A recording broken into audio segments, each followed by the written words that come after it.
We found a black-backed jackal that is caught and is busy eating a scrub hare. Now, this is incredible. I've never seen a jackal catch a scrub hare before, although this probably happens all the time. Jackal are very opportunistic hunters, and they will feed on many different organisms, as well as grass and fruit. Very adaptable to surviving in these areas, and there are many scrub hare around. It's quite fresh. You can still see there's blood. If you're a sensitive viewer, just bear in mind that there are plenty of scrub hare around. The jackal is a predator, and they are a mesopredator, and they help to balance the small herbivore population, including rodents and hares and small birds. So it's all about balance. So you're just seeing a predator-prey cycle right here. And look how careful he's being, or she. Eating, looking around. Anything could sneak up on this jackal in this moment, namely a leopard. So it needs to be careful. It's going to eat as much of that hare as it can. Everyone's saying, wow, indeed. Wow, indeed. We were driving along and Theo got very excited. And I was like, okay, Theo, it's just a jackal.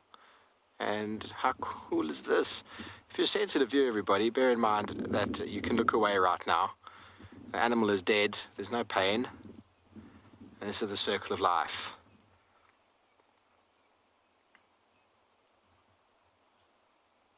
Nice. Enjoyed the top half. Wow, how incredible, everyone. Let me know. Send through one word tweet. Let me know how this makes you feel. Squeamish is okay.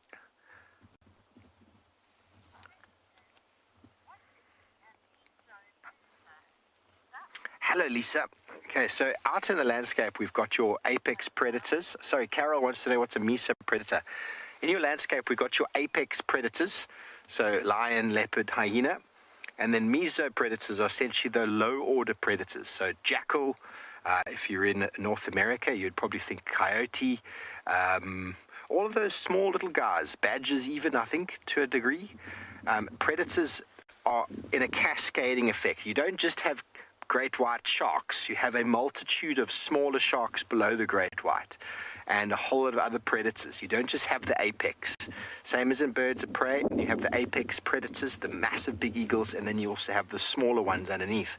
And that is to balance, because you don't just have large prey, you also have small to medium-sized prey, and someone needs to deal with that.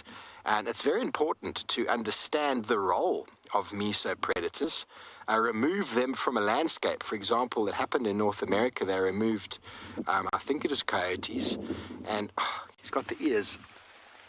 They removed coyotes, and then you saw an enormous boom in smaller sort of animals, smaller predators below them that they used to control, and then you saw changes in the rodent dynamic.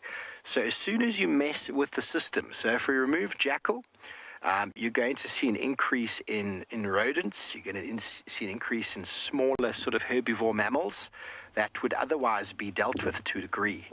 You can't just have lion. You need to have all of the other intricate layers below them so that there's balance. Wow, he's eating the head, everyone. Nothing's going to go to waste here, it seems.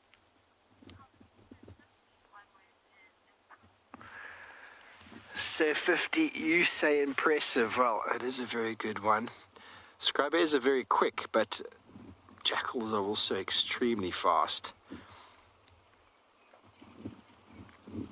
So we've got mongoose around here, lots of mongoose.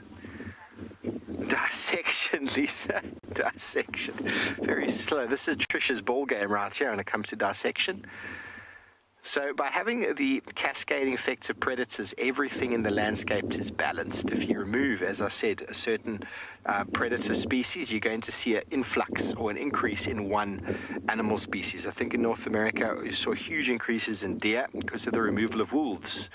Now, put the wolves back in, they will control the deer, but then you need to have all of those other predators in place, because otherwise you're going to see an increase in this animal, that animal, and unfortunately, prey animals do need to be controlled to a degree, and there is a delicate balance between predators and prey.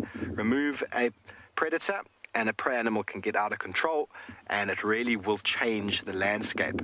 There's no better example of it than the studies done in Yellowstone National Park, where the reintroduction of the wolves has actually changed the flow of the river. So predators, everybody, we might all think, some people might think, oh, predators are the worst, we don't like them. They form a very important role in the ecology of an area. Very important role. Unfortunately, there's huge conflict with predators and humans around the world. They do eat nearly as fast as wild dogs. Well, it needs to. It wants to get as much of that in its belly as possible, and the belly's looking really full. Now, it might carry this. It might carry this somewhere. Yes. Okay, well, I think I might see if I can follow it for a little bit. Right. Yeah. It's on our fire break here. Now, I've seen jackal burying carcasses for later. This one might have a den, and that would be something very, very special to see.